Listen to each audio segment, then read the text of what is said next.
right. Thank you so much for joining me here today on the Red Pill Investor, as well here as Sell More Homes now on YouTube. Today, we're going to have a great day prospecting. I am super excited to help you get out there and get prospecting today. If you are joining me for the very first time, welcome. Thank you so much for joining me. I appreciate it. I would highly encourage you to go ahead and check out my podcast. I typically record a lot of the prospecting that I do on YouTube simply for the fact that I can go ahead and rip the audio and then use it in a podcast later. So if you're watching on YouTube in the background while you're prospecting, great. I know a couple of folks who do that. If on the other hand, you just want to say hi and then scoop, that's cool. I get it. But either way, I would highly encourage you to go ahead and head over to the redpillinvestor.com. You'll find well over 500 episodes devoted to prospecting, lead generation, presentations, objection handling, you name it. It's designed for a realtor or an investor to learn how they can use sales skills to their advantage when they're out there in the community trying to buy or sell real estate. As you know, you could certainly do a lot of mailings. You could certainly do a lot of paid advertising. But ultimately, at the end of the day, you do have to talk to somebody. And when you talk to somebody, that's the key. That's the difference. That's the thing that's going to help you separate yourself from your competitors so that you'll be able to go ahead and make the money you say you want to make. So today, I've got a special surprise. What we're going to do is I've got all of the canceleds, all of the expireds, all of the good listings separated out by city. I've got it all filtered out here on the RedX dialer system so that we should be able to have it pretty much uninterrupted with the exception of perhaps price. We might need to delete a couple people because of that. But overall, we're going to call 88 people, or I should say 88 families. 6 of them are expired. 6 of them are for sale by owner. 34 are for rent by owners, and 42 are pre-foreclosures that have been filed within the last 7 days. Now, all of these properties, these 88 families, if you will, have just come on the market become available to us within the last 7 days. They've either expired, or if they're for sale by owner, they just came on the market. If they're for rent by owner, they just came on the market, that sort of thing. So these these offers, these people should be relatively fresh, relatively new. We have 122 phone numbers to call. We're dialing, again, 4 deep, meaning that the numbers that we get might be good. At the very top, the top number, the first or second number is usually the best number. But then, of course, the third, the fourth number sometimes, maybe that's not always so good. It might be a little older, perhaps. Might be a work number. Might be a friend, a family member. So what we're doing with the dialer is we're telling it to dial the first 4 numbers of each lead so that we have the maximum amount of opportunity with each person. And while we're going to go through that, what we're going to do, we're going to discuss, for one, why don't we do the things we say we need to do in order to succeed? We know there's certain things that we need to do as agents, as realtors, as investors. There's certain things that we all accept and understand that we need to do. However, we don't always do them. So the question is, why don't we do those things we know that we need to do in order to succeed? So what we're going to do, we're going to cover that question as well. And of course, finally, if we have some time, what we'll do is we'll cover a little bit of news here. One of the news stories that I've been trying to get to is, there's a feeling amongst your consumers. If you're a wholesaler, if you're an investor, if you're a realtor, you might have even heard this yourself. There's a concern amongst the public as to whether or not there is a housing bubble. I'm going to give you a couple different thoughts on that from bankrate.com in an article I found, and a little bit of a commentary, if you will, with some perspective. So hopefully that will help you give your clients some information that will be useful to them when they're making decisions in the marketplace. That way, ultimately, you'll be able to get the sale done. So let's go ahead, begin this day correctly. Let's go ahead and take this to the Lord in prayer. Lord, thank you so much for this day. It's beautiful. We're very grateful for everything that you've given us. We're grateful for the food that you've given us, our families, Lord, the health that we enjoy. Lord, there's just so many things that we need to be grateful for and thank you for, and we never take the time to stop and say thank you. So, Lord, thank you. Thank you for everything you've given us and everything that you've done for us. Lord, help us today to take that gratefulness to our communities. Help us to take that gratefulness to the people that we're about to talk to, that we might be grateful in spirit, that we might be able to give them something of value that would help them along their journey.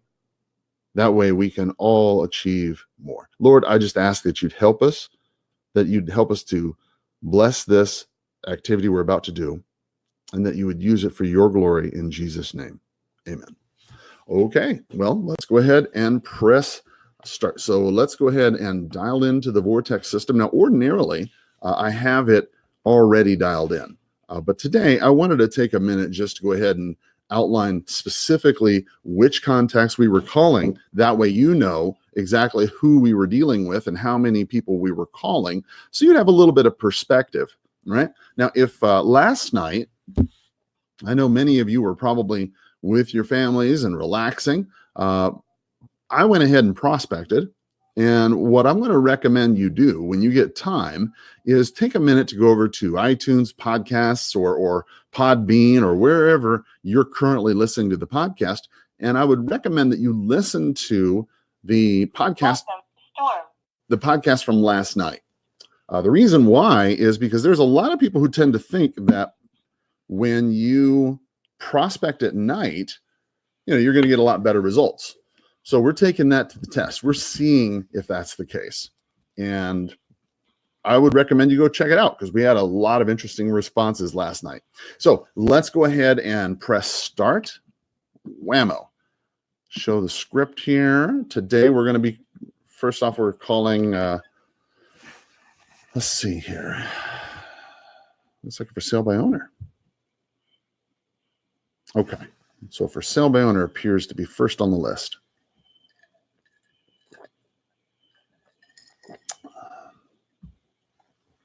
It's getting to be super hot here in Arizona. This morning it was nice. It was about 85 at 7 o'clock this morning. And it's going to be about 105 today, I think is the word. That's super hot. All the more reason for you to go ahead and qualify your appointments. I'm not sure where you are. I'm not sure where you operate. But I suspect that you probably have some kind. Hello, this is Carl Krenzel. How are you? I'm well. Do I know you? No, sir. I apologize. I was looking for the Titro Trust. They own some property over there on Copper Creek Drive, 11785. Am I calling the right number? How much is this because you saw that it was an expired listing? Yeah, I was actually just calling to see if that property was still going to be for sale. How much am I asking for that? Well, let's see here.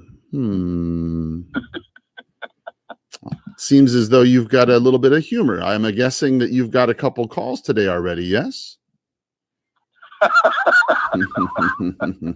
I've been doing this 23 years, my man. I'm guessing that you've got more than a couple. It looks like you were listed for 225. Am I correct? I'm just curious because I sold that property for 175 about 5 years ago. Isn't that a fact? Oh my gosh. God bless your heart. I'm sorry, my man. All right. Well, listen, hey, I appreciate your good humor about it. All right. Good luck. You have a great day. I have no idea who owns it. No problem. Anymore, so that's no problem. All right, well, good luck. You have a great day. Bye. Take care. Bye-bye. Okay. So let's see here. As you can see, That was the wrong person, but that's okay. Let's unlock that. And then let's turn this into the wrong number. Delete that. All right, there we go. Perfect. Yeah, don't get dissuaded by somebody in their Call has been forwarded to an automated voice messaging system. 480. Don't get dissuaded by somebody's behavior. Okay. On the phone. We were talking yesterday while we were prospecting that you don't ever want to let somebody else's personal opinion about your prospecting affect your outcomes. That's another example of it right there. I mean, just because somebody's laughing does not mean a bad thing. So that obviously would be a bit of a... This is Rita. Hey, Rita, this is Carl Krenzel. How are you? I'm doing well. How are you? I am better than I deserve. Thank you. I apologize, but I may have the wrong number. I was looking for Frank. Is this Frank's house? I mean, over there on Element Street? No. Gosh. Okay, I got the wrong number then. All right, no problem. Okay. You have a great day. All right. Thank you. You too. Bye-bye. Bye-bye. Okay. So I said Frank on that one because I had a bit of an issue with the dialer. Apparently, I had a little bit of a hiccup, apparently, in the dialer. And it was unable to, it got dialed out, essentially, right?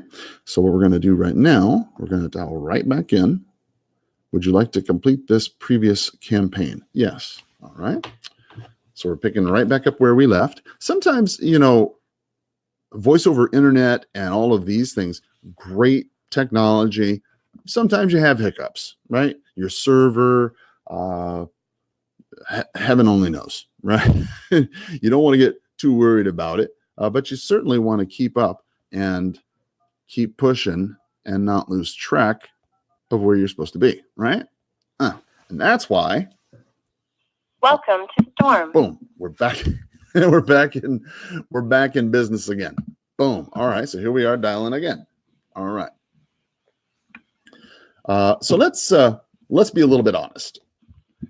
In your mind, okay, what is the real reason why you're not going to do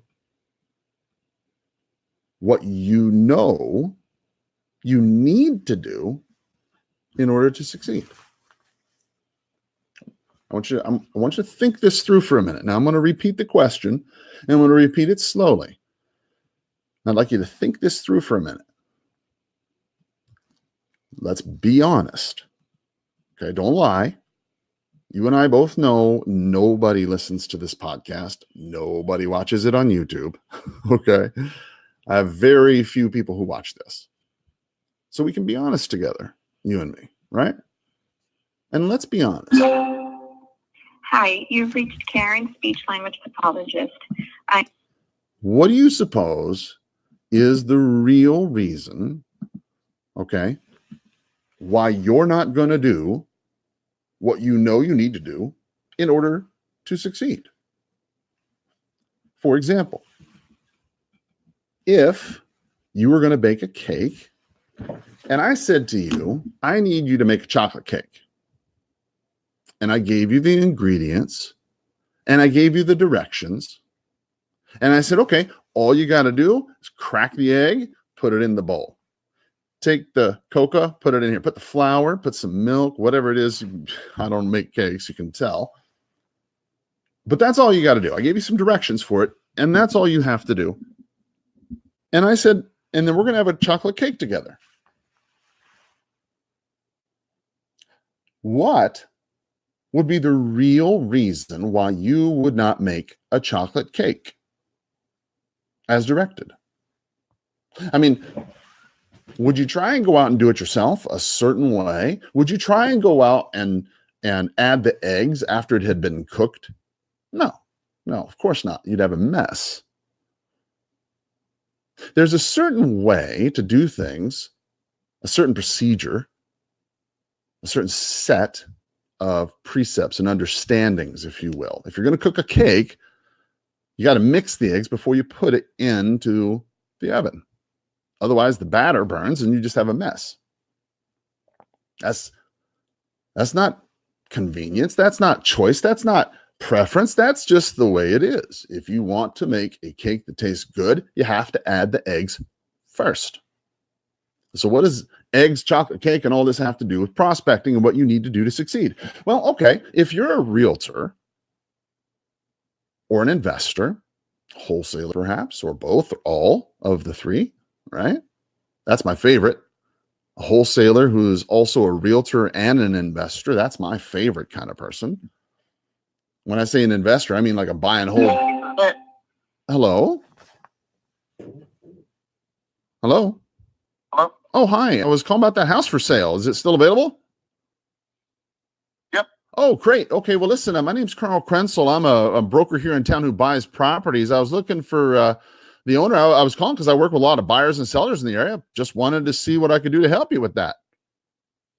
Yeah. Don't need a realtor. Oh, I see. How about a buyer? Do you need a buyer? If you want to pay that price, that'd be great. Okay, great. So if I brought a buyer by who'd pay your price in terms that, you'd be acceptable with, would you pay some form of commission for that? Sure. Okay, great. No worries. So if you don't mind me asking, it looks like you're asking $950 for the property. Is that correct? Yep. Okay, great. No worries. And when you sell this property, are you guys staying here in town? Are you taking off? May I ask? Moving. Okay. All right. So if I had somebody who'd wanted to close in 30 days, would that pose a problem for you? Nope. Perfect. Okay, great. Well, when would be a good time for me to come out and take a quick peek at the property? Have you got some time tomorrow, or would Thursday be better?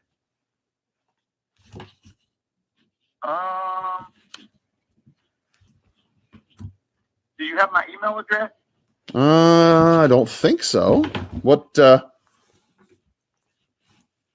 M for Mary, A for Apple, N for Nancy, S for Sam, F for Frank, M for Mary. So 17@yahoo.com. And what would you like me to do with the email? Email me. I need to chat with my wife about what we would want to do here. I think we're really not interested in showing the property unless it's to a potential buyer. Not at this point, not to a broker. Okay. All right. So let me make sure I understand this right. You got a property here in Tucson. You got since I put this on Zillow, that there's been quite a few of you calling. Oh, I can imagine. Let me just make sure I understand this correctly. However, make sure I've got it all right in my head. You're asking 950. You're the longest I've talked to, by the way. What's that? You're the longest I've talked to, by the way. Well, I appreciate that. Thank you. I try to be polite. I figure that most folks are going to be polite with me so long as I'm polite with them. I've been in this business 23 years, so it kind of has taught me a few things. Live here in Tucson? Yeah, right here in Tucson. So make sure I understand this correctly. You've got a property here in Tucson, and Los Leones is a beautiful area. Don't get me wrong. I love that area. But you're asking $950 for the property, which is fine. I understand that. But you want to limit the showings to people who only want to work with buyers. I'm sorry, only agents who work with buyers. And then only if that's what I thought. Hang up. See, guys, this right here is a perfect example, okay, of somebody who is absolutely not who you want to deal with, okay?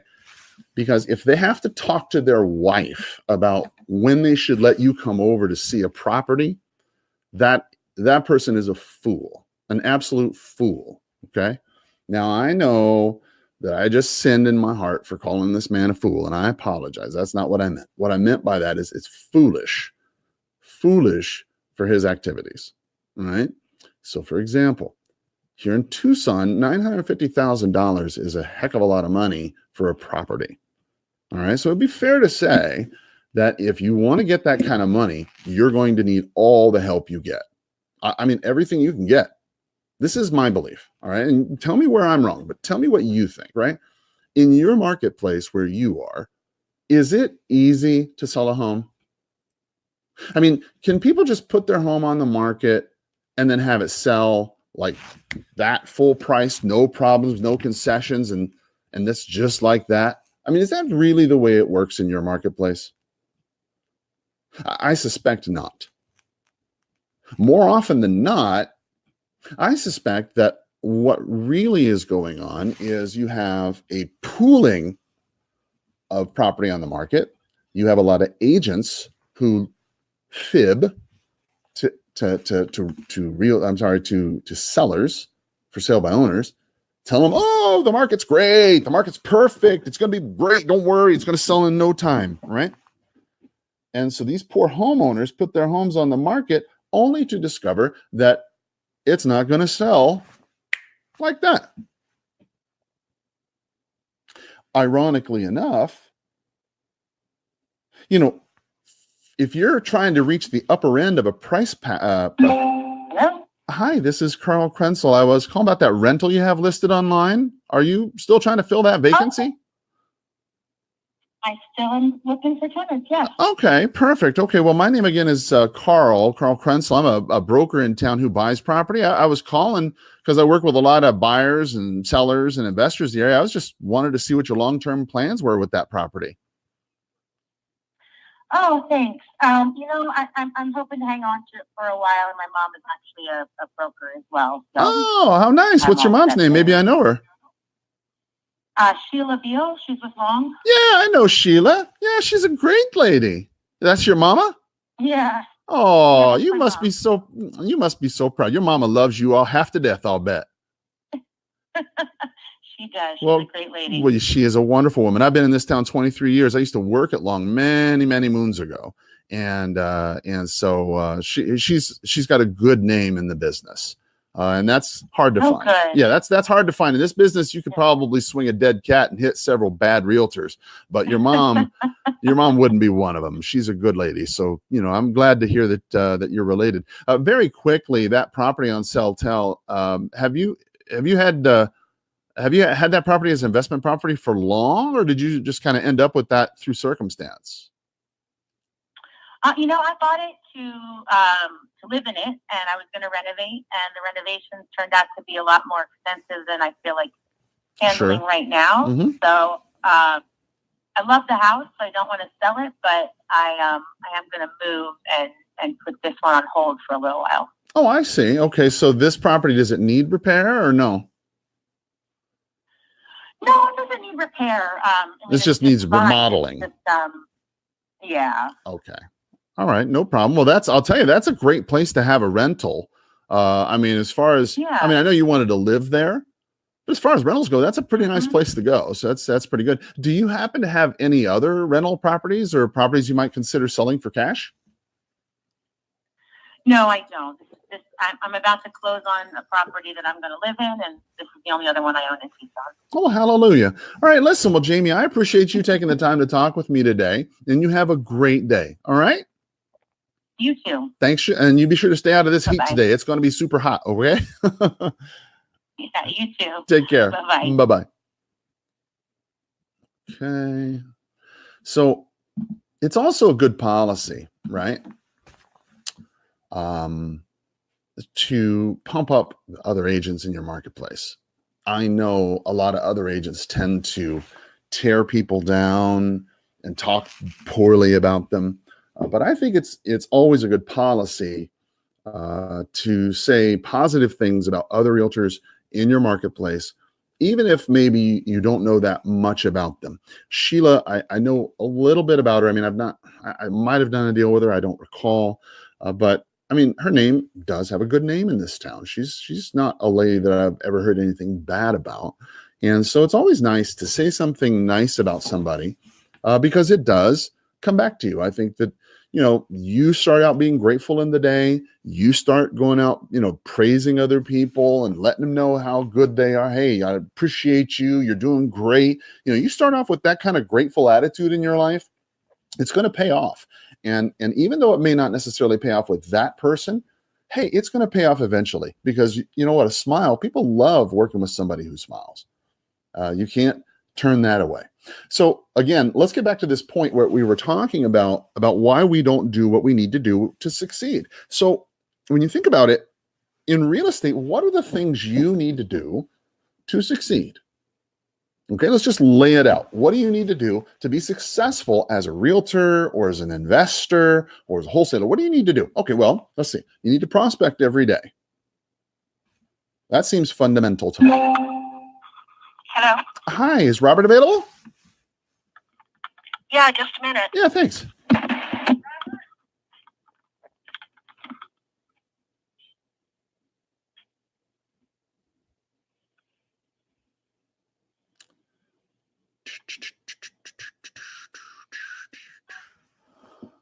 Let's see what happens here.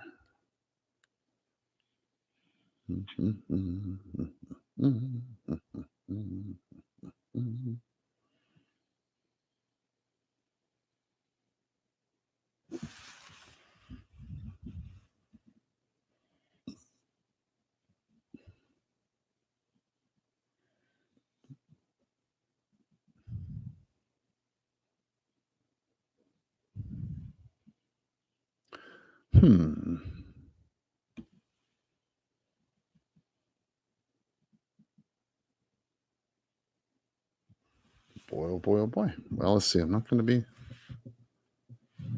waiting forever here. Okay, so we're going to give this. Let's see here. Was my watch dead? What's going on here? Did time stop? Did the rapture happen? What's going on here? It's all right. Well, we're just going to move on. I'm not. I'm the kind of guy that is. Look, if you got to pick the phone up and hand it over to someone, and then they got to stop what they're doing and come back to me, and this and that and the other, chances are he's probably not going to be in a good mood when he does talk to me. So I would just hang on the phone for a couple, 5-6 seconds, and then I'm going to move on, right? I'm not going to sit there and wait forever because your time has value. Certainly, criticism that is frequently made of me. My coaches used to criticize me about this all the time. I talk way too much, talk way too long on the phone. I don't close enough. So that's a critique that I am mindful of, and something you might want to be mindful of too when you're talking to people. Certainly that lady I was talking to earlier, whose mother was an agent, probably not a good opportunity for me to close on her or make an appointment. However, if you've listened to these podcasts long enough, you've listened to me prospect for any period of time, you could easily see where I've prospected, talked to a customer, didn't close nearly enough, talked too much, didn't close, preached instead of, closed. I mean, there's just a lot of that going on, right? But I'd be curious to see what your own estimation is of your prospecting skills, right? I mean, I might be terrible at it. That's true, but I'm certainly consistent at it. I'm out here every single day doing it publicly in front of you. So you can see it. And the reason why is for two reasons. One reason for accountability. First, so I'm out here doing what I preach. I practice what I preach. Number two, so that I get better, right? Because look, iron sharpens iron. I mean, you're going to get better when you're out there in the marketplace and you're dealing with the customers and they're hitting you with objections and they're hitting you with their problems and their questions and all their whatevers. You're going to naturally get better. Hello? Sorry, folks. After 20-something years of doing this, I'm going to pick up certain responses very quickly, automatic responses that maybe you might have listened to the podcast and thought to yourself, oh, that's a good one. I'm going to remember that one, right? Well, trust me, I'm not smart. Okay, I didn't come up with all this myself. I heard this from other people, or I learned that. Hello? Are you AZ Professional Services and Tax and Time Tax Professionals? We're open Monday through that's Friday not who from I 10 to want. 6. We do. So you're out there prospecting every day, you're going to get progressively better, right? So let's talk about the things we needed to do to succeed. Well, first we said the prospecting, right? Daily, consistent lead generation. You need to do that every day if you're going to succeed in real estate. Somehow, some way, somewhere, you have to come up with a person to talk to about real estate. You have to have a real estate conversation. And I know that the fad these days in prospecting is to go have online webinars and Facebook advertising for buyers and all of that. I get it. Okay. I appreciate where that comes from. However, that sort of thing is not the kind of prospecting I'm talking about, because there's no interaction. You see, it's the interaction that you have with the customer, with the client. That's what makes you sharp. That's what makes you smooth. That's what makes you, super fast when it comes to a response. More often than not, what the problem really is when it comes to prospecting, the first step of being successful in real estate, the reason why you don't do what you need to do to succeed is either because you're afraid, I get it, or because you don't know what to say. Okay, I get that too. Or maybe you've never been taught it. Maybe that's another reason why you've never prospected before. It's because nobody, no broker, no older agent in the business like myself sat down with you and told you, hey, wait a minute, if you want to make all this money you say you want to make, well, that means you got to have to do a lot of deals. To do a lot of deals, you got to talk to a lot of people. If you're going to talk to a lot of people, you can't sit there and sit in an open house and wait. I mean, good Lord, you don't know what kind of people those are. You don't know if they're sellers or, buyers, maybe when they're going to buy, who knows? There's no way to consistently bring in 10, 15, 20, 30 people a day into an open house. Listen, in order for you to get what you say you need to do, the first step to be successful is lead generation. And lead generation is critical. And when I say lead generation, I'm talking about you have to be able, let's say you want to do, you want to add, 20 transactions to your annual amount, right? Let's say you want to add 20 transactions a year, maybe just an extra deal or two a month. Where's that deal or two extra a month going to come from? It's not just going to fall from the sky, right? It's not as though the person you are trying to reach has a voicemail box that has not been set up yet. Please. It's not as though that they're going to walk in off floor time. It's not as if they're going to be handed to you by your broker or by some other investor or somebody else.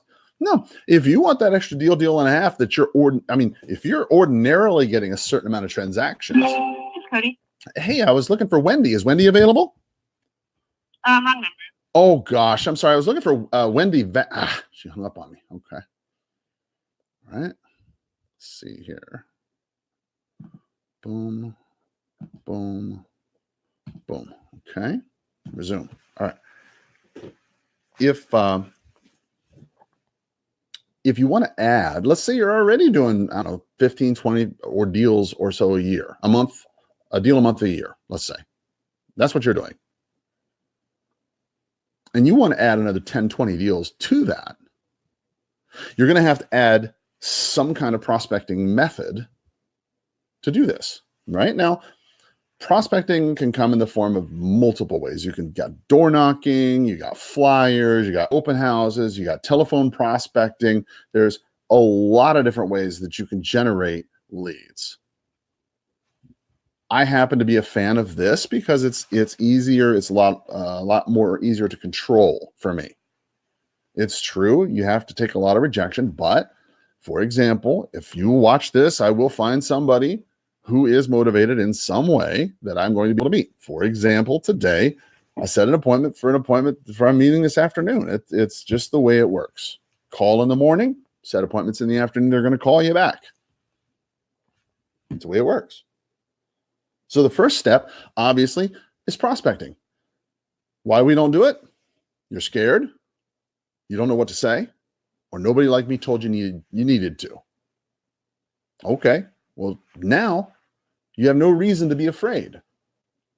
Before, when I was starting out in real estate, my broker, God bless his heart, he was a good man. We all loved him. He's a good man. He had a good heart, right? We all wanted his heart after he died, right? I mean, not because we hated him or anything, but just he never used it. It was perfectly unused, good heart. I mean, you did something wrong. He didn't care. He fixed it. Hey, he didn't care about your feelings. What's this feelings stuff? Look, when you think about it, my broker, when I first started, I love him. He was a good man. He said, look, here's your desk. Here's your phone. Here's your phone book. You're on your own. And that was it. He didn't have any heart because he knew if I didn't have the wherewithal, the motivation, or the integrity in myself to go out and do what I needed to do, I'd be gone in less than 18 months. And so will you. If you're just hearing... Hi, this is Kay. I'm sorry I missed you, but if you leave your... If you're just hearing this for the first time, okay, you've never heard of the Red Pill Investor podcast, you've never heard of Sell More Homes Now, you've never heard of me or anything like that, I get it. Who am I?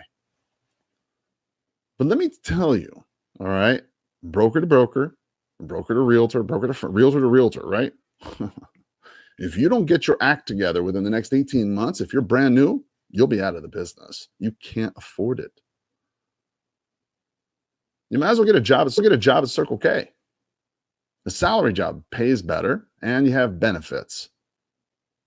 If you're not going to take this professionally, if you're not going to take this seriously, get out now while you can. The second thing you need to do to be successful in this business, after you've done the prospecting, the lead generation by any means necessary, the second thing you need to do is very clear: lead follow-up. It's the leads you discovered during your prospecting time. Every day I'm out here prospecting and talking to people and finding out what their problems are and setting appointments and pre-qualifying those appointments. And sometimes I go to them and sometimes I call up and cancel because they don't have the equity or their home doesn't look right or it's in the wrong area or whatever. There's a multitude of reasons why I'll cancel an appointment. I'll set an appointment all day. I mean, if you look at my appointment calendar, it's scratched up, written, and everything. But the important thing after prospecting and setting that appointment, you have to follow up with the leads that you do discover, because there are those leads that you go on those appointments to. Please leave your message for Ray Benitez. Okay. Yeah. So there's a lot of situations, right, where you don't know, hang on just a second. There we go. You don't know if they're a truly motivated seller. I mean, they say they're motivated, but people say one thing on the phone and then they say something completely different when you're face to face. And I'm sure you've been in that situation, right? Where you've talked to somebody and you set the appointment to go over to the house, and you went over to the house, and after talking to them a little bit more, you discovered, you know what? They're a lot more motivated than I thought. And it seems like, because this happens, people have mistakes in their understanding and thought. They think it's going to take X amount of time to sell. They think their closing costs are going to be X amount. They think this, they think whatever. And then once you get out to the house and you discover the error of their thinking and you correct it, you're like, oh, no. Actually, that's not really the way it works. It works this way. And then the light goes off in their head. Look, I can't be the only one who's had that feeling, who's had that experience. It's not only me, right? I mean, you've had that too, correct? Where you've been in that situation where this person's going to do something soon and it's just a little bit of time. You know what? Sometimes because the market right now, the way it is, people, they don't know what to do. And so they're not going to make snap decisions right away. I mean, they are going to think this through. And many times you're going to have to follow up with them again and again. Currently not available. Please leave a detailed message and You're going to follow up with them again and again and again and again until, right, they understand the value that you bring. Right now, sometimes, like with a for sale by owner, for rent by owner, or what a pre-foreclosures in particular, this happens a lot. They have a feeling as though they can handle this. It's no big deal. The market is good. I'm working with my bank. I got 10. I mean, whatever their current their current situation is, chances are they are not going to be able to successfully do it the way they want to. Why? Well, just think about it. I mean, as a real estate professional yourself, how often have you seen things fall through for the dumbest of reasons? I mean, it happens all the time. If it happens to you, then it happens to them. And if it happens to them, they're not, look, it's not like they're stupid. Okay, I'm not calling them stupid. Don't get me wrong. They're not stupid, but they're uneducated. They're not aware of the different things you can do, the different ways you can. I'm sorry, this mailbox has not yet been Different set up ways by you the can solve a subscriber. problem. Just because somebody says, like, for example, yesterday we had a call, a guy was saying, well, you know, these people want all these closing costs and I'm not paying this and I'm not paying that. Okay, you're not selling your home either. Or you're certainly not selling it fast. And you're certainly not making it. Hello, we are not. You're certainly not making it available to the general public. You know, there's a lot of things that people have in their head as absolutes in the real estate business, and it's just not that way. And when you educate them, okay, sometimes it takes them a little while to Call has been come forwarded around to to an your way of automated voice thinking. messaging system. It's not like they're going to just listen to you the first time and say, oh my gosh, you're right. Yeah, I've been wrong all this time. I need to list. That's not going to happen. Hey, I hate to tell you this. Let me break this down for you, right? There's going to be unbelievers all around you all the time. And you're going to have to follow up with them. You're going to have to keep that conversation going. You're going to have to talk with them, remind them of what you bring to the equation, remind them of what they're going to need to do remind them of the trouble they're going to face, remind them all these things. Look, if it was as easy as people just believing and doing, well, then we'd all be Christians, right? I mean, look, the Bible records that. Bueno, ¿habla inglés? no, who is this? Oh, mi nombre es Carl Krenzel de Sotheby's Realty. Estoy llamando para saber si usted está interesado en vender su casa. No. Oh, okay, gracias. So, let's see here. Let's see. No, not interested. There we go. So even the Bible records, right? Jesus, you know, he's talking to the disciples. He's been crucified, died, risen from the grave, walked amongst the people, been seen by a group of 500, been seen by Peter, by all the apostles, by his brother, Call has been forwarded to an Thomas, automated voice by all messaging these people. system. He's eaten fish. He's been around for a while. People been hanging out with this guy. It's not like they're freaking out and saying, oh my goodness, it's a zombie Jesus. They're at first it tricked them out. They weren't too sure about this, right? But at some point, the Bible said that they got around to talking to him and they weren't afraid of him and they accepted that he was in fact the Lord. And then at the moment the Bible says that he was being risen up to heaven, taken away, you know, the angels are there saying, hey, why are you guys looking up to heaven? And likewise, manner, you're going to see him come back down. The Bible records that even then, some people said, you know, I don't think that's Jesus. I don't know that that's the Messiah. What? Even then, right? Even then, Dude's being carried off into heaven, been resurrected 3 days, he's alive. And I mean, you still don't believe. Well, that's the kind of battle you face when you're dealing with a for sale by owner, a for rent by owner, pre-foreclosure, an expired listing. Those are the kind of problems you face because unbelief is not uncommon. It takes people a while to buy into that. And you have to be willing to make the calls, willing to take the time, willing to take the effort, all right, to reach out to these people, to convert them, to preach the gospel, if you will, of why they should do business with you as opposed to somebody else or themselves. And how, look, I'm not trying to get religious with you, but Hi, this is Lexi. Leave a message and I'll get back to you. look at it Thanks. this way. Bye. I mean, this is your gospel.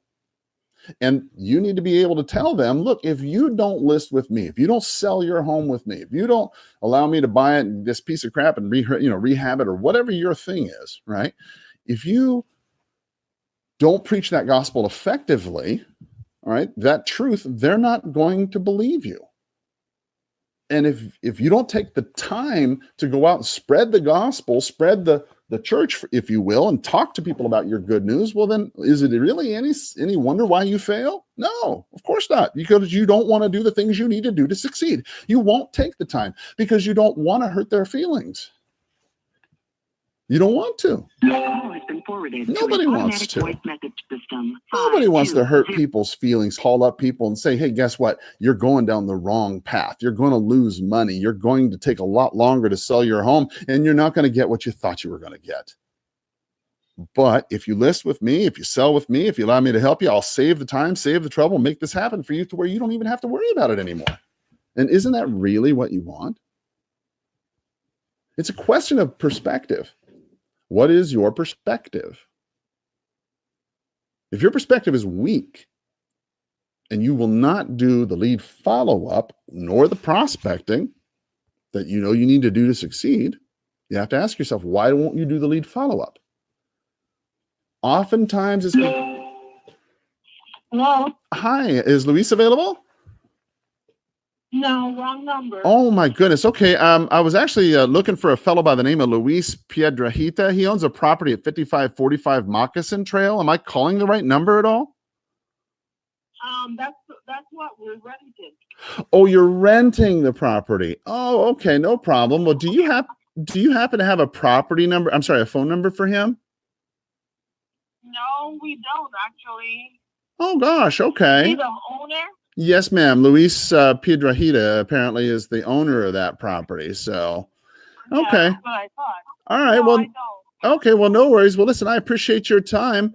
You have a great day. Okay. You too. Thank you. Bye-bye. Bye-bye. Okay. There we go. Yeah, perfect. The reason why you won't do the things you need to do to succeed, okay, when it comes to lead follow-up, is because you're afraid if you follow up with this lead and you find out, oh my gosh, they're not qualified. They owe too much. They're a prospect that's no good. They're not really a lead. Then you don't want to know that, because that means now you got to go out and prospect again. You got to get back on the phone and do what I'm doing right now and hear them. Hello? Hello? Hi. Hi, I was calling about that rental you have listed online. Are you guys still trying to fill that vacancy? No, it's been rented. Thank you. Oh, okay, cool, no problem. Do you know anybody else who's got an unwanted property that I could buy for cash?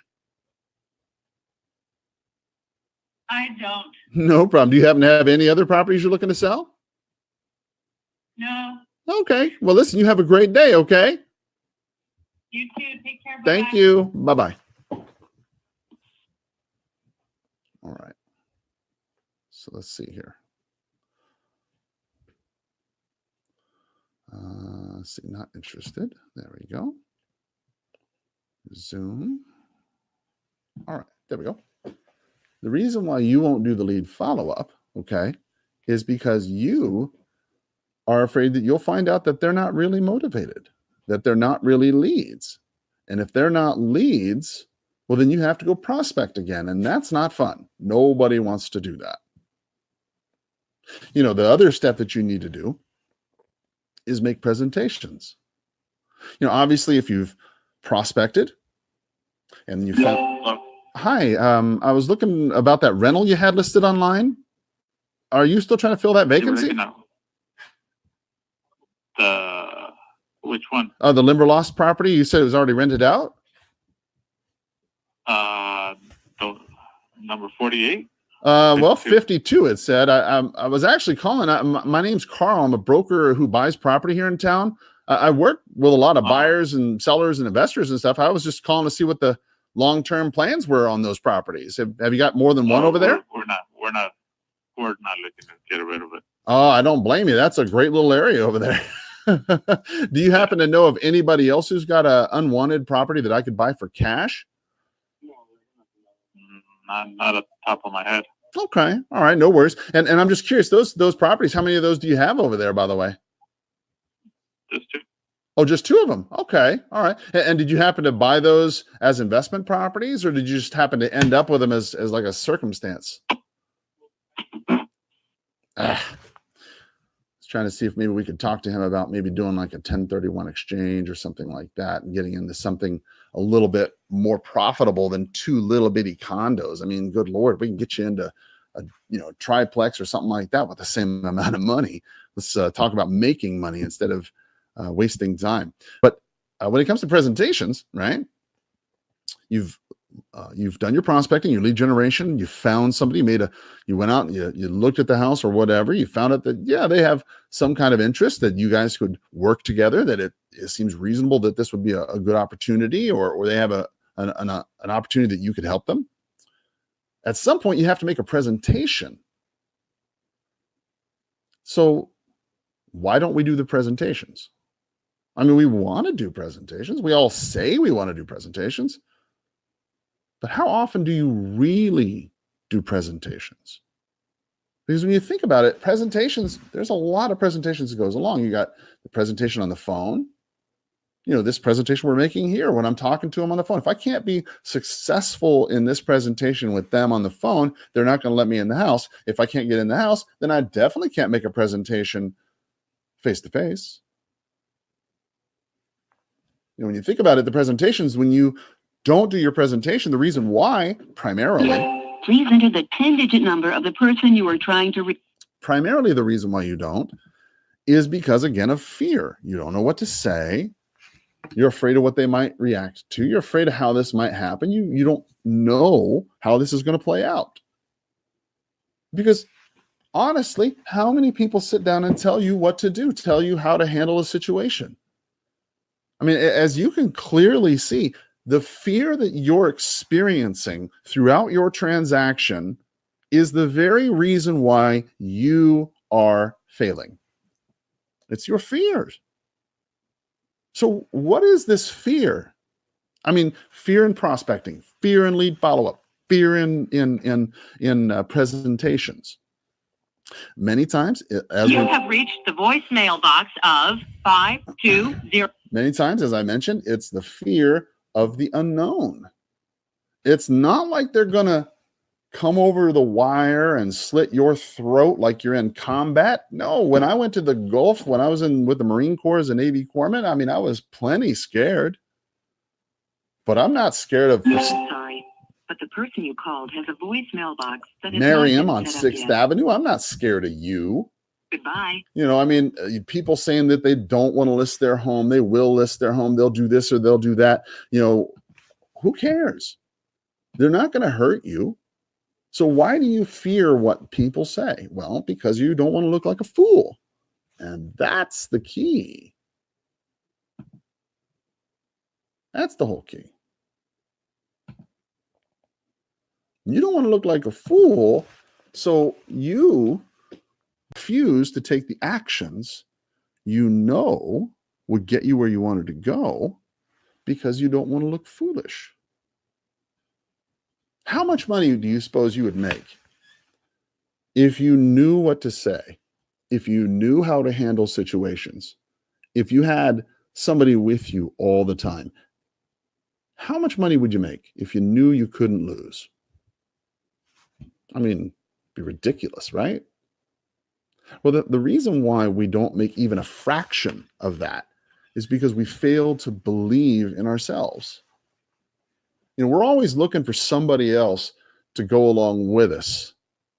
Maybe you're on your way to your prospecting appointment. Maybe you're on your way to your next appointment, your listing appointment, your wholesale appointment, your investing appointment.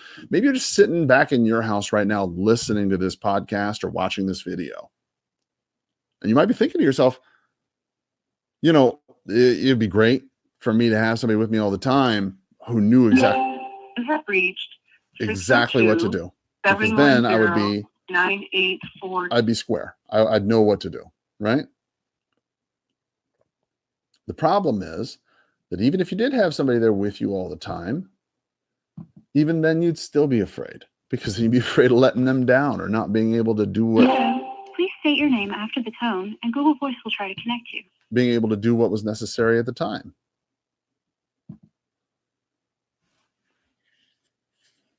When it comes to presentations, best advice I can give you is this: make sure that you learn a script, that you internalize it, and that you practice it, right? There's a couple different listing presentations you can find out there. You're going to need to know a couple different ways to say things. No one presentation fits every single situation. Okay? The Mike Ferry presentation is a very good presentation for 99.9% of the presentations you're going to come across. For the other 0.1%, right? You probably need to know a couple other things. Like for wholesaling, for example, if let's just be honest, most of your business is going to come as a wholesaling realtor, as an investor, a realtor who wholesales, right? Most of the business you're going to come and get is going to be, retail type business. There will be the wholesale opportunities. Those are going to be fewer than your listing opportunities. Doesn't mean you can't make a living off wholesale. Doesn't mean you can't do a living as a real estate investor. No, people do that all the time. I'm just saying, proportionally speaking, there's a lot more people who are willing to sell their home retail than there are wholesale. And as a realtor who invests, you need to know this. You need to be aware of This that. call has been forwarded to an automated voice messaging system. Therefore, it would be a good idea for you to know how to handle a couple different situations, including a wholesale situation, a wholesale presentation. What if you're a realtor and somebody calls you up and says, I got this property that's a mess and I need to sell it, but I don't know what to do. Maybe you've been on floor time and that's happened to you. Maybe you've had somebody call you off a sign. I don't know. Maybe you've had a friend. Maybe you've deliberately marketed and you got that kind of lead. And you look at the lead and maybe this has happened to you. I don't know. Hello? Hello?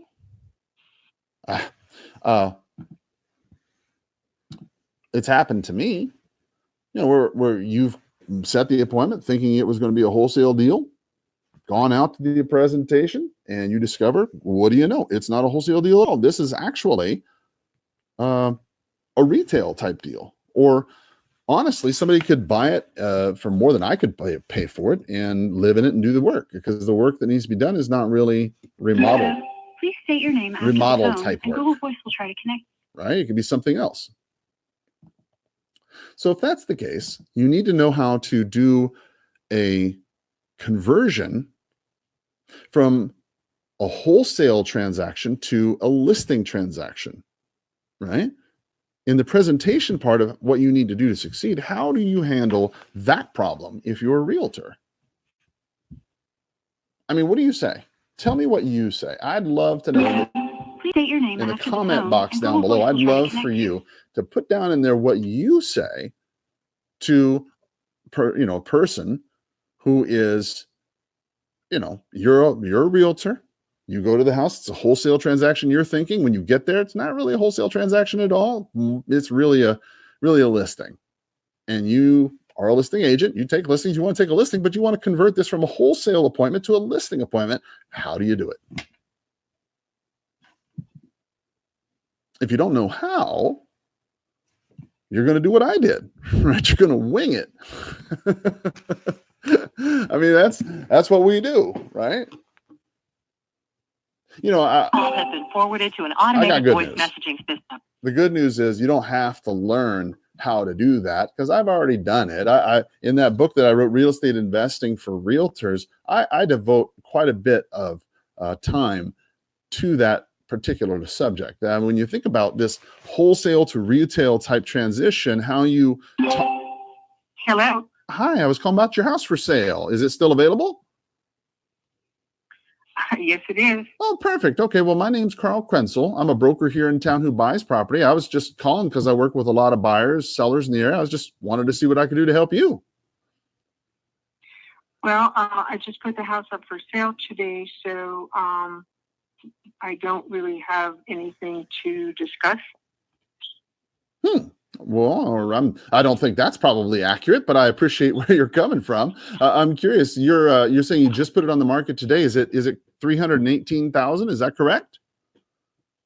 Yes, it is. Perfect. Okay. If I, and hypothetically, I'm not going to lie to you, but if I did have somebody who'd pay you that 318 or some price that was close to that you all could agree on, I don't know. Would you agree to pay some kind of commission on that? Yes, we could have a dialogue on that. Yeah. Perfect. Okay. Yeah. All right. That's great. All right. Well, when would be a good time for me to come out and take a quick peek at the property? Have you got some time tomorrow, or would maybe Thursday be better? Actually, there's an open house on Sunday, 12 to 3:30, if you would like to pop in. Oh, okay. Sunday, 12 to 3:30? Yeah. All right. No worries. And real quick on that property itself, may I ask how you folks came up with that 318?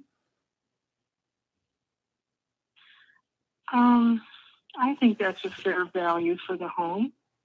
Okay. Well, I was just wondering, I guess, more specifically how you folks kind of determined the price. I'm not critiquing it. Don't get me wrong. I was just wondering if you had a particular, I don't know, idea as to how you came up with that price. Well, I mean, the reason why I'm asking is because Zestimate says it's worth 303. And if you're asking $15,000 more than Zestimate is, and Zestimate is kind of high, tends to be, I'm suspecting, that you've done quite a bit of nice things to the house. So I'm just wondering how y'all came to the price. We did. We did some structural things inside and so forth and upgraded things. So I think that's a fair deal. Oh, I see. Okay. So then in other words, you guys have made a few changes structurally to the house, improvements, things of that nature since you've owned it. And that's what makes it. Absolutely. Okay. I understand. Absolutely. All right. No worries. And this is more of a procedural question than anything else. If hypothetically I brought somebody, again, the same person, and they wanted to close in say 30 days, would that pose a problem for you? Not at all. Okay. All right. Good deal. And let's see here. You said you're having an open house Sunday between 1 and 3? No, 12 to 3:30. 12 to 3:30. Okay. All right. Well, what I'm going to do, I'm going to write that down here. 23rd, 12 to 3 open house. All right. Good deal. So what I'm going to do, I'll most likely be in the neighborhood anyway, and I'll just swing by and just take a quick look at it at that time. Okay. Okay, that'll be fine. And I'm sorry, my name was Carl. I never did catch your name. I apologize. But was it Miss Call or Miss McCall? Call. Mrs. Call. Mrs. Call. Okay, Mrs. Call. I appreciate your time. Thank you so much, and I will look forward to seeing you soon. Okay. Okay. Have a great day. Thank you. You also. Bye-bye. Bye. All right. So what we're gonna do is we're gonna mark her down. Let's see here. Let's add some notes. So here's the thing with her. She bought that property. I'm looking at Zillow right now, right?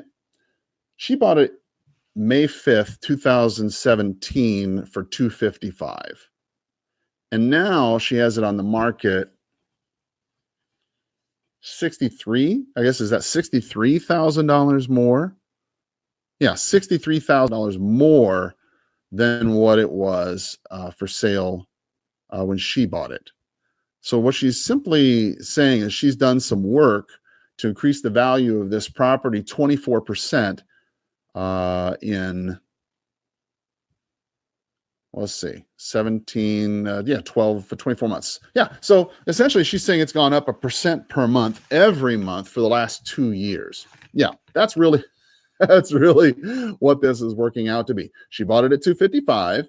She's selling it at 318, which is 24% more, right?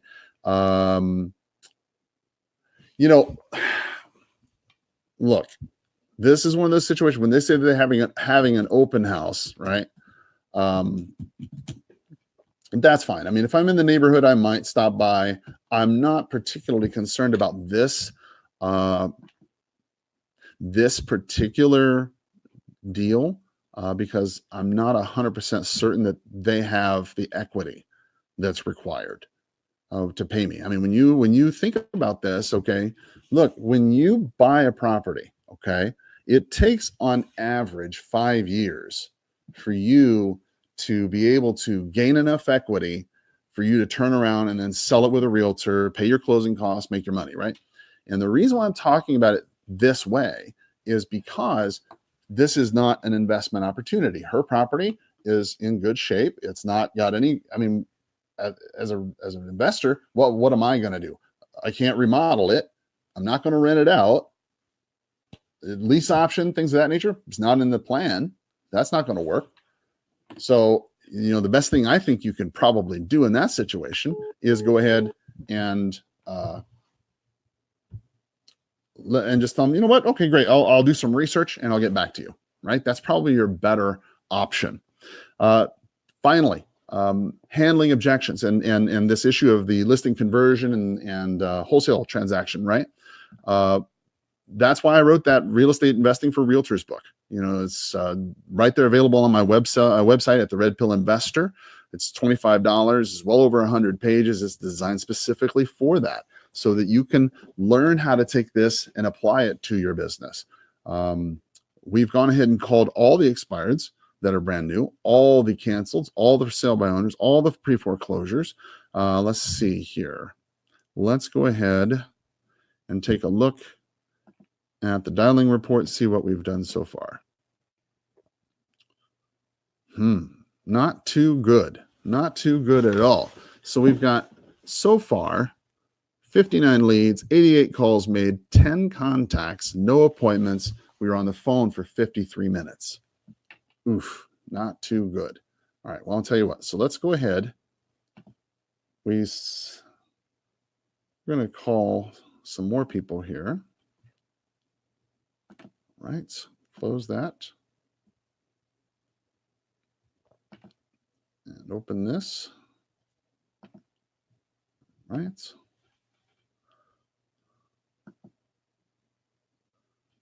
All right, so let's see here.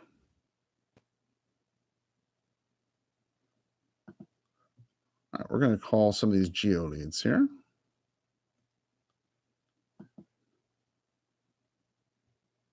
Let's see how this works. So the other thing we need to do when it comes to the reasons why we don't do what we need to do, lead generate, lead follow up, present powerfully, right? The fourth thing you need to do is handle objections. Handling objections is not easy. And objections are simply the questions that they have in their mind. It's not like they're trying to fight you or go against you or anything like that. No. No, what they're trying to do is simply get a deal done. They're just simply trying to get a question answered. They don't know. And so you can't take it personally, right? You can't take things personally what they say. You want to call them up and if they say, well, gosh, we're concerned about the commission, or we're concerned about this, or we're concerned about that. You have to learn the answers. Remember, objections are simply questions in the mind of a prospect that need to be answered. And the best thing for you to do is simply learn the answers. I mean, the questions never change. So if the questions never change, learn the answers. That's the easiest thing to do, right? Let's see here. Let's go ahead and press right, and then boom. Okay. So now we're going to do some straight cold calling to areas that I work with. It's bam. There we go. So we're calling that Mittman edition again, that area that I really like to invest in, but unfortunately You have reached the voicemail lot of box people of do. 52051. A lot of people like that area. So we're in some competition here, right? That's okay. We'll keep handling objections. Well, again, fear. We don't know what to say. We don't want to look stupid. We don't know how to memorize things. When you think about it, the person who gives you an objection wants to do business with you. They really do. They just have a question or two that needs to be answered. And many times we get scared and we're like, I don't know. I don't want to answer that question. It's okay. It's okay to answer those questions. Just learn the answers. And more often than not, if you give them a solid answer, okay, that makes sense, that's reasonable, not emotional, you might be surprised how many times they'll do business with you simply because you're able to answer a question. Now, it's a lot like when This call has been forwarded to an automated voice messaging system. I always think of objection handling, prospecting, pricing, a lot of the things that we do in residential real estate. I think a lot of times of it like fishing. And in objection handling is much the same like fishing. When I was a kid, my dad, my granddad, they used to take me out fishing a lot. They used to like to bass fish and whatnot. And when you go fishing, especially for bass fishing, you need to use a lure. And sometimes, you'll put one lure on your hook and you'll throw on your line, you'll throw it out there and you'll roll it in and nothing will happen. You'll throw it out there and you'll roll it in a different way and roll it in another way and maybe jerk it a little bit. And then maybe you might get a bite. Your call has been forwarded to an automated voice messaging system. So it is with prospecting. So it is with objection handling. Occasionally you're going to throw things out there. You're going to say things that sound like utter crap. I mean, they're just terrible, right? You throw it out there and you're reeling it in to see if anybody bites on it, to see if they accept what you have to say, and nothing happens, right? Nobody bites. Nobody looks at it. Nobody even gives it 1 second look. Okay. Well, maybe you jerk it a little to the right, jerk it a little to the left, change the way you say something, maybe add some inflection, maybe add the way you animate yourself. I don't know. But whatever you do, you say something, and you know what? It gets a reaction from them. And all of a sudden, you start to clue into the fact that, wait a minute, these people have a reaction to what I'm saying. I'm a lot like, gosh, a stand-up comic.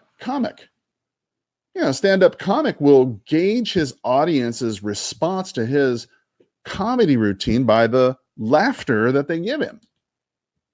Likewise, you can judge your prospecting, your presentations, your lead handling skills, your objection handling skills by the response your customer is giving you.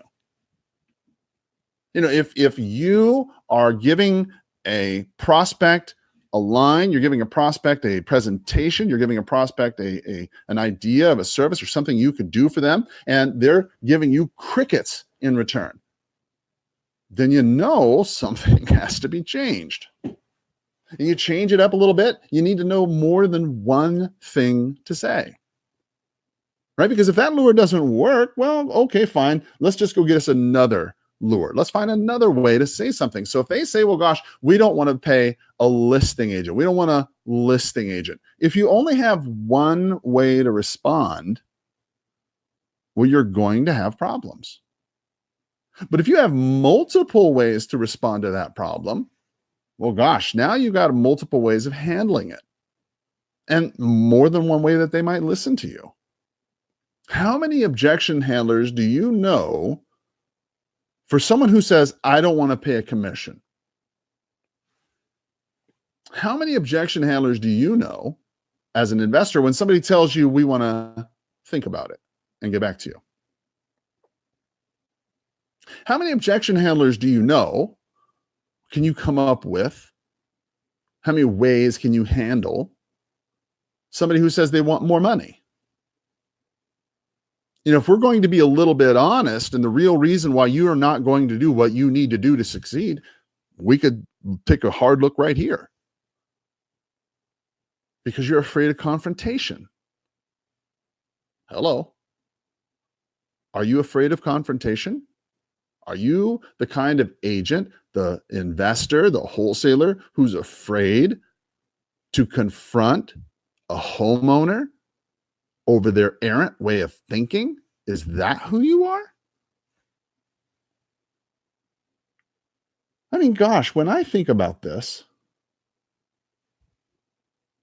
if you're the kind of agent that you're going to allow somebody else who does not do this professionally to tell you how things operate in your profession, and you're going to believe them?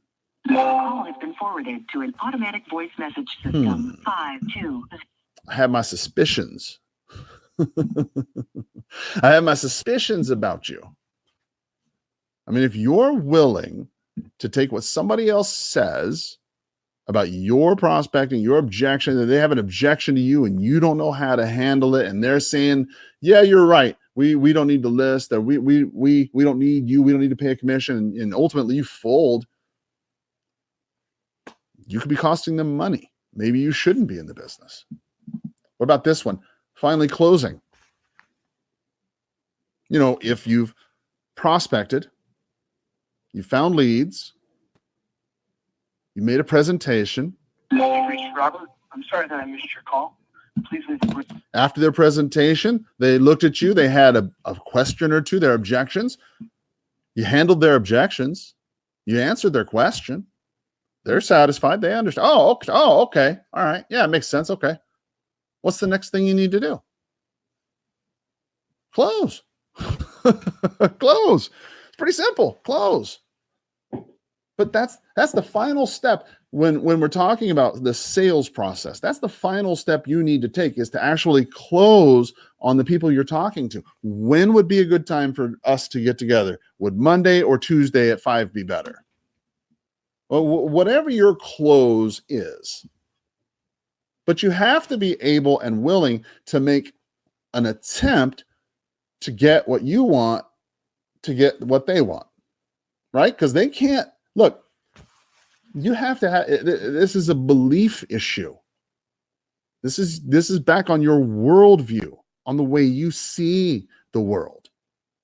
Okay, don't shortchange your career by thinking this is only about your town, your next deal, and your the market you have this year. That's not what this is about at all. This, hang on a second here. Hello? Oh, hi. I was looking for the owners of a property over there on Rosewood. Is that your property, sir? No, you have the wrong number. Oh my gosh. Okay, I was looking for the Ponds residence for Camille. Have I got the right place at all? No, and Huh. Okay, well then I guess I got the wrong number then. Okay, well then where are they at? I mean, where's this? Yeah, it's property at? Camille Ponds. It's is the owner. It's a property at 5743 East Rosewood. It's here in central Tucson, Arizona. Do you have an You called a phone in Tennessee. right? Yeah, I noticed that. But sometimes people own property out of state, so that's why. Do you know anything about that property at all, or no? Okay. No, Right. I sure don't. All right. Well, no worries. Well, listen. You have a great day. Okay. You too. Thank you. Bye bye. Bye bye. All right. So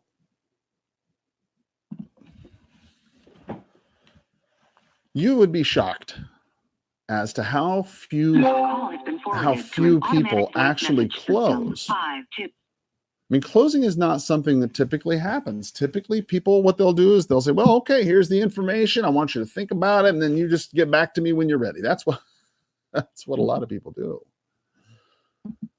Unfortunately, that's not sales, and that's certainly not closing. Closing is when you're simply offering a decision. Mike Ferry used to say, it's a great... Hello. Hi, this is Carl Krenzel. How are you today? Hello? That was my fault. I didn't follow the script properly on that one. I came off too much like a salesperson on that one. That was my bad. Okay, so what we're going to do is we're just going to say no answer on that one. There we go. And we'll call him back another time. That was my fault completely. What I should have done is I should have kept on talking instead of delaying. Many times when you're calling people, especially on a just listed, just sold type call, you don't want to delay. You just want to go right into it and get to talking, because a lot of times if you delay, then they're going to hang up on you simply because it's just, I mean, who wants to talk to you, right? But if you call them and you don't sound like a recording and make it to where it's compelling, many times you'll see that they'll react and they'll stay on the phone a little bit longer. You heard that other fella, hey, I've stayed on the phone longer with you than I have with anybody else. That's not uncommon at all. I hear that all the time, simply because I try to be very animated on the phone. And you got to remember that a lot of the people that you're talking to are hearing recordings about this or that every day, and it makes it very difficult for them to pay attention to you if you're not doing your part to help keep them entertained, if you will. Yeah.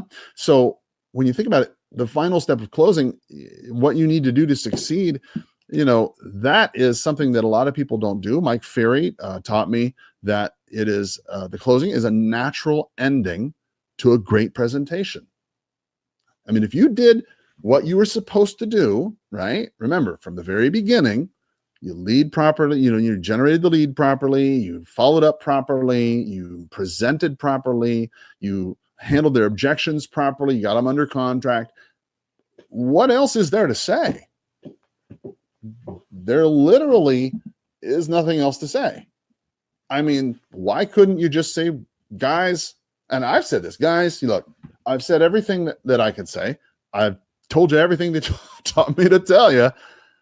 Would you sign the contract, please? Do you have any other questions? That's another one of my favorites. Do you have any other questions? A lot of times when you bring that up, hey, do you have, hello? Please leave your message for... Do you have any other questions? Right? A lot of times when you say that, if they say, well, no, it's pretty straightforward. Great. Would you sign the contract, please? It does not. Please leave a message. It does not have to be something that is dramatic. It doesn't have to be something that has a flair or anything like that. No. Would you sign the contract, please? With a smile. Press hard. It's cheap carbon. Right? When you do this, okay, when you agree to close, when you take that step, and it's a little hard, trust me, salespeople, one of my early mentors, Floyd Wickman, used to say that he's going to invent a guttameter, right? And a guttameter was a thing that you used to wear around your belt, and it would measure how gutsy of a question you had to ask. So when you ask somebody, well, gosh, where are you from? Where'd you live? Where'd you move from? It takes about maybe 1 or 2 on the guttameter, right? But when you ask somebody something like, well, gosh, would you sign the contract, please? That's about a 10 on the gut meter. Okay, you got to have guts of steel to sit there, look somebody dead in the eye and say, hey, would you sign the contract, please? And mean it, because that's scary for a lot of people. I mean, you've worked so hard to get to this point. You've called all these people. Think about day after day after day, all the prospecting you did, all the appointments you went on. I mean, you worked your guts out. You've been talking to everybody, and you've been making presentations left and right. And now the time has come. You finally got to that place where someone that says, I'm willing to listen to you. You come over. They have a question or two. You answer it. You're starting to get that feeling, that butterfly feeling in your stomach. Oh boy, this is something different, right? And then you finally say, well, gosh, would you sign the contract, please? And they said, sure. And they did. But the person you called has a voicemail box. Oh my gosh. Now what do you do? That's a good feeling to have. You know, somebody told me once when I was starting out in my career, right? And I'll pass this along to you. When you first start in your career, when somebody lists their home with you or signs a contract, your initial response is, oh my gosh, I can't believe they did that. 23, 24, 25 years later in your career, same situation. Somebody doesn't sign a contract. Somebody doesn't sign your offer. You're like, oh my God, I can't believe they did that. It's all a question of perspective. The sixth and final step I think that you need to know to do to succeed. Obviously, the 5 steps that we discussed about the sales process that are all outlined in the book that I wrote, Real Estate Investing for Realtors, certainly includes this step. Step number 6, doing it all over again. You know, building this as a business, starting over from zero. You know, a lot of people have it very lucky in their career. They don't know what it's like to start from zero. There's a level of ignorance in there that is bliss. But if you know, as I know, that nothing is promised, that every day, every deal you get is tenuous, right? Your homeowner who's selling your listing that you got on Elm Street, that's a great listing that you can't wait to get sold, he might be filing foreclosure today, filing bankruptcy.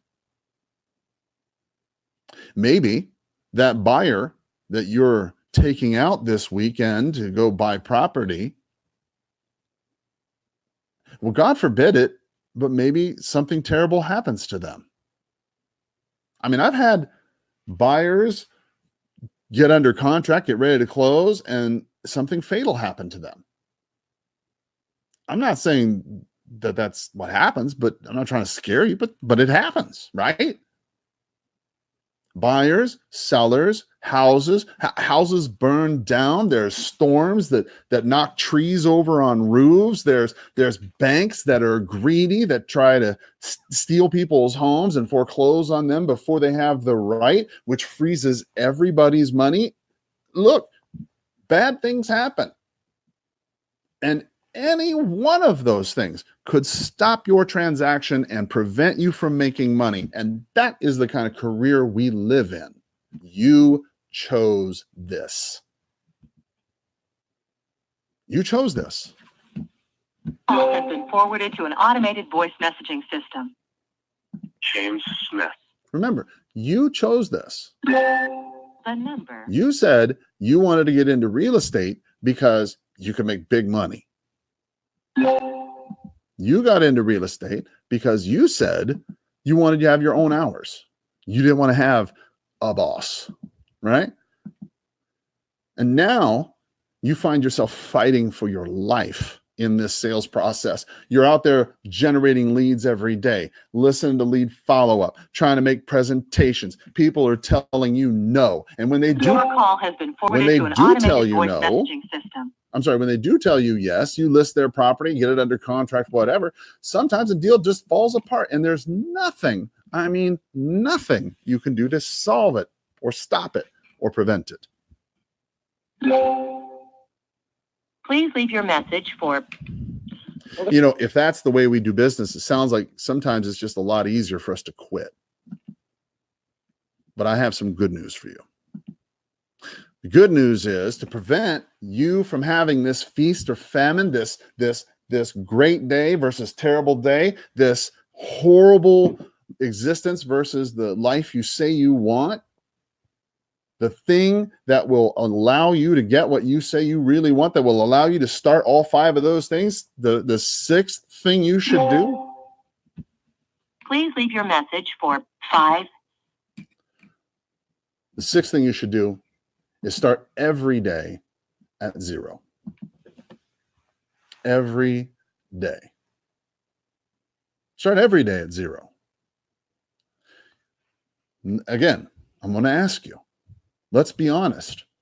What is the real reason why you're not going to do what you need to do to succeed when it comes to starting every day at 0? Why won't you look at your business every day, look at the board you have on the wall and say, you know what? I don't have any listings. I don't have any sales. I don't have any contracts. I don't have any wholesale deals. I don't have any leads. I don't even know anybody who says they want to do something. In fact, I don't even have any money in the bank. I'm broke as a joke. You know what? For some of you, I'm describing your life. Hello. Hi, this is Carl Krenzel. How are you today? Good. How are you? I'm better than I deserve. Thank you. I'm an agent over here at Sotheby's. We just listed a property not for sale, not too far from you. She hung up. Didn't even care. Boom. Not interested. All right. No worries. Keep calling. You know, the life I just described might be you. Broke. No listings. No pendings. No actives. You reached the voicemail box of Harold Andrew Couch. No contacts, no contracts, no leads, nothing. You know, it's amazing. If you started your day with that mindset, thinking that that's the way it was going to be, you had no money, your back's against the wall, how hard would you work? How hard would you take your job seriously? I mean, how much further would you push? How far would you go? How much problem would you have generating leads? How much problem would you have following up? How much problem would you have making presentations or handling objections or doing any of the things that you needed to do if you were broke as a joke? You wouldn't have any problem at all. You'd work your tail off. You have reached the voicemail box of 520. In fact, many of the reasons why you don't do that is because you become complacent in the life you do have. Maybe you're, in a situation where you're getting a paycheck. Maybe your wife's working, maybe your husband's working. I don't know, whatever your particular situation, but you got steady money because of the way you've lived. Maybe you made good choices in your life. You were responsible with your money. Saved. You bought property, you got rental incomes, now you got money coming in, you've lived the good life. You made good choices. But now you find that you're missing the fire. You're missing the intensity. You miss the chase, the hunt, the desire to go out there and fight. Hello. Hello. Hi, this is Carl Krenzel. How are you today? I'm good. How are you? I am better than I deserve. Thank you. I was calling about a house that you might be the owner of over there on 3rd Street. Is this Sandra? Nope. I think you have the wrong number. Oh, I don't gosh. own a house on 3rd Street. Okay. I was This looking. is, Go ahead. 371-8359. Oh, gosh. Okay. No worries. And so you don't know a Sandra Perez on 3rd Street then? Okay, I do not. no problem. Well, hey, since I got you anyway, do you know anybody who's got an unwanted home that I could buy for cash? I do not. No problem. It's kind of an odd question anyway. All right. Well, listen, I appreciate your time and I hope you have a great day. Thank you. Thank you. Take care. Bye-bye.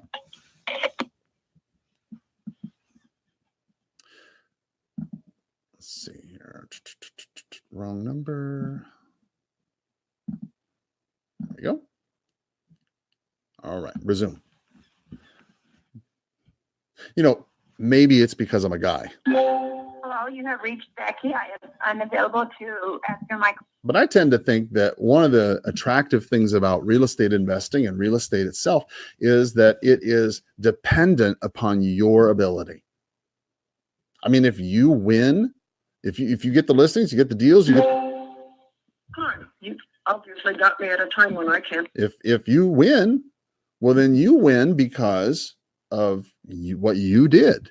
I mean, God's blessing, of course, don't get me wrong, but obviously because you took the activity, you took the action, you took the steps it took to go out there and make things happen. And part of that appeals to people because But the person it's you the called hunt has a voicemail box that has not been that set up attracts yet. us. It's not so much the fact that you got the listing or got the deal. It's the fact that you went out and made something happen that wasn't there before.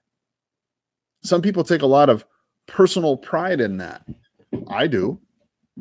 So step number 6, going out and seeing everything that you have as nothing, as meaningless, as vanity. When you see it that way, that you've got to get out there and you got to hustle, then you're going to get out of this complacency that you're suffering from. If you've got it good right now, I want you to take this message seriously. I want you to take this deep inside your heart. Okay? You've got it good for a reason.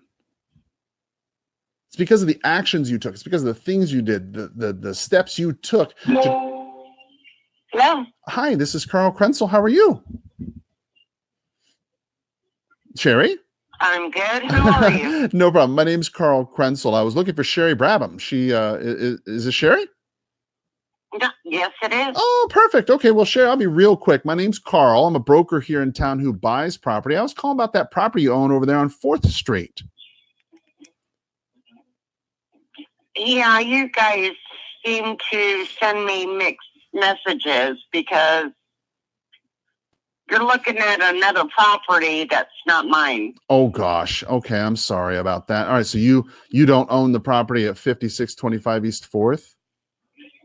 Yeah, I do. Oh. However, I get flyers from you all the time saying it's 5631 or something, and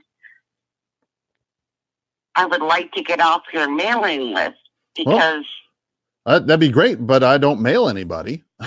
I'd be happy to take you off my mailing list because it would save me some stamps, but unfortunately, I just don't mail anybody, Sherry. So I don't know who's mailing you, but have you even considered selling that property?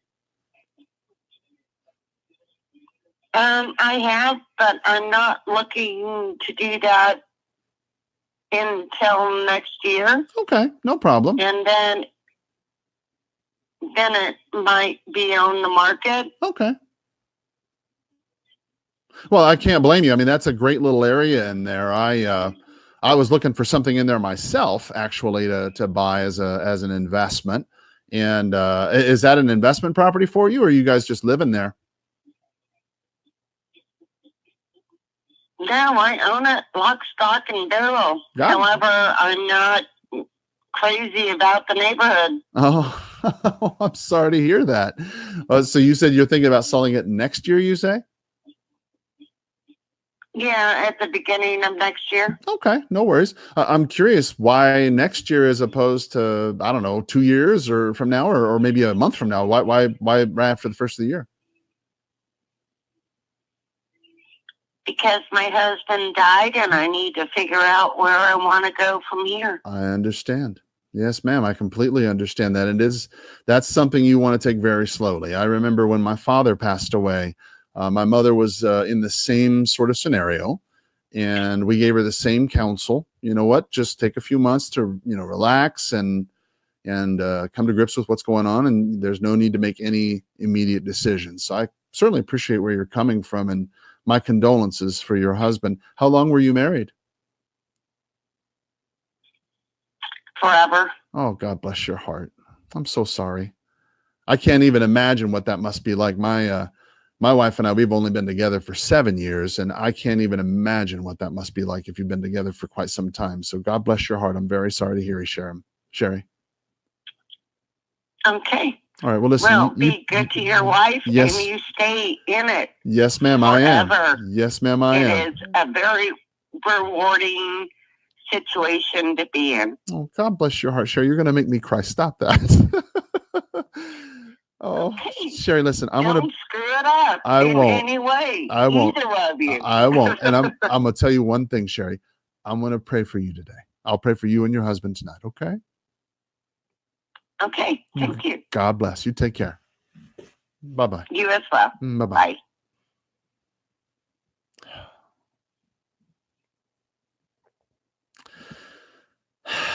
You know, I got to be honest with you. There are so few times that you really get a chance to have a career where you can talk to people and get intimately involved in their life. Or when I say intimately involved, I should restate that. I'm not intimately involved in their life, but they shared something intimate with me. And when somebody shares something like that with you, you want to respect that. You want to honor that. You want to give them praise for that, right? Because there's so few times in this business, so few times that you can actually have a connection with somebody, even if it's not something that's going to relate into a business issue, where you're able to really let the goodness in humanity show out and let them know that you're thinking about them and that you care about them as a human being.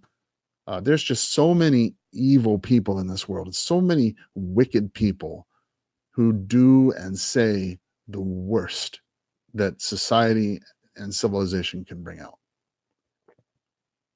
And every day we need to be reminded of I'm sorry, the person you were of the trying to good reach things. has a voicemail box that has not been set up yet. You might be thinking to yourself that, prospecting is nothing but no answers and hang-ups and no and this and that and the other.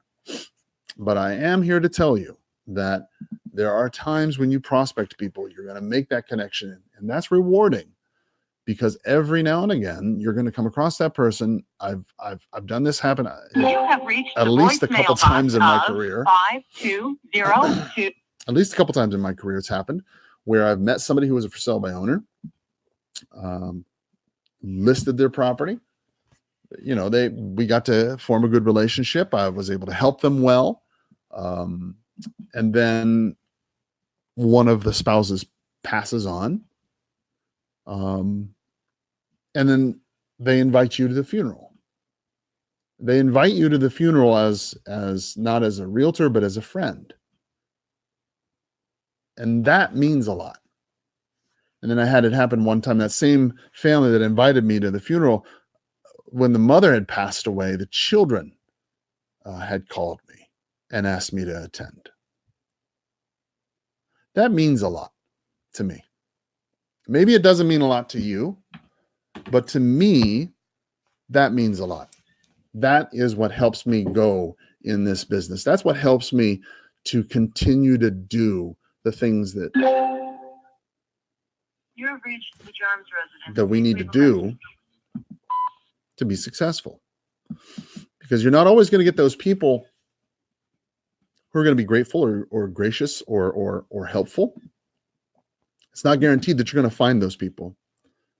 But you will find people who are broken. The call has been forwarded to an automated voice messaging system. You'll find people who are broken. You'll find people who are hurt. You'll find people who are needy. And you can minister to these people. You can help these people, right? And this can be what you can do to help society. And ironically enough, this goes right back to what we were talking about from the very beginning. What's the real reason why you're not going to do what you need to do to succeed? Why won't you prospect? Why won't you follow up? Why won't you make presentations? Why won't you role play and practice the objection handlers that you need to learn so you can be ready? Why won't you learn how to close? Why won't you take the extra step and see everything as starting from zero? It's because we become complacent.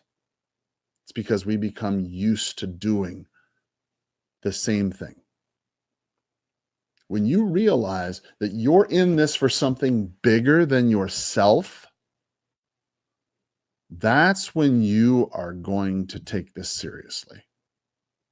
When you stop realizing, when you stop chasing dollars, okay, I'm not saying dollars aren't important. Dollars are important. You need to have money in order to help people. I'm not foolish.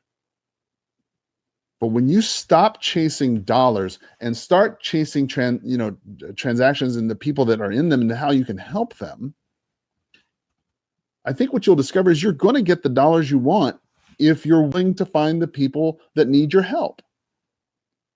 But if you're so egotistical and so scared that you won't learn the skills you need to learn, you won't practice things you need to practice, you won't get out in the market and interact with the people who need your help, if you're not going to have enough belief in yourself to take it to the marketplace, please. Hello. Please leave a message after the tone. Please, if you don't have the wherewithal to do this, please, I'm begging you, get a job at Circle K as a manager or a QT as a manager. Please, for the love of God, because you're going to make more money. You're going to get benefits. You're going to have health insurance. You'll be served better, and you'll be serving more people effectively by being a QT clerk, a QT manager, a Circle K manager than you will as a realtor or as an investor. There is absolutely no shame in being a QT manager. There's no shame in being a Circle K manager. They're honorable professions, and you serve people. I am grateful for the QT manager. I'm grateful for the Circle K man. The smile on his face, he's happy to see me. He's always upbeat. I love that. But for God's sake, don't be a realtor. For God's sake.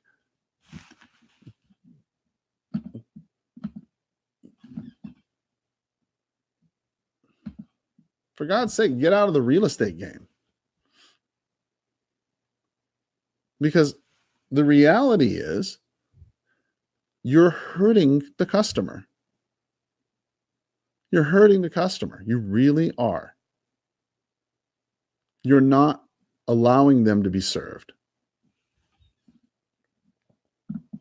What's simply happening is you're trying, but you're not willing. Big difference. Trying is one thing, willing is another. What are you willing to do? Well, guys, we've done a lot of prospecting today. I want to say we've done about 2 hours. Let me just go ahead and jump out of this real fast here. Let's go ahead and see what our results have been. Oh, we have just my appointment that I'd set yesterday for 3 o'clock today. Remember, when you're prospecting every day, just because you're not able to pick them up on the phone here and make an appointment does not mean that you can't make an appointment later. Because many times, more often than not, they'll call you back, they'll text you back, hey, who's this? Hey, I noticed you called. What's up? Things of that nature, right? And what you'll discover is that it's from those conversations many times that you're able to go ahead and set those appointments. So don't lose track. Don't lose hope. Keep making those calls, because how do they know to text you back unless you call, right? Even the Bible says, how are people going to be saved unless someone preaches to them, right? How are you going to spread your gospel unless you preach to them? You have to get out there and spread the word. Guys, we made about 13 extra contacts. That one 13 contacts for the day. We made 184 calls, left voicemails, 122 leads. We're on the phone for an hour and a half with 13 contacts.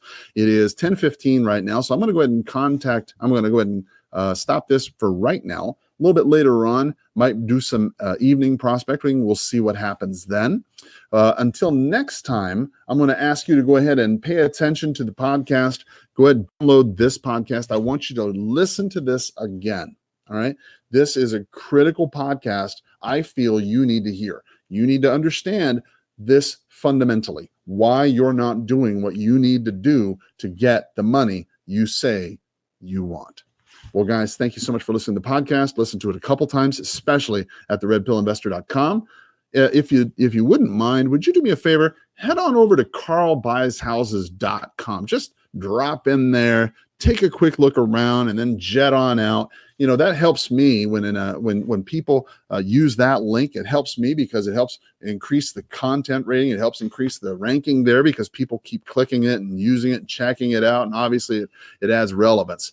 So if you've got an extra second or two and you thought that maybe Carl helped you out today, do me a favor. Hit the like, subscribe button or notify button, or come out to check out Carl Buys Houses. Just do anything you can that would help spread the word about what we're trying to do, and I would be eternally grateful. Thank you so much for your attention. I hope you have a wonderful day, and if you have any questions, by all means, hit me up in the comment box, and I'll be sure to get you as soon as I see it. Until next time, I hope you have a powerful sales day. Bye-bye.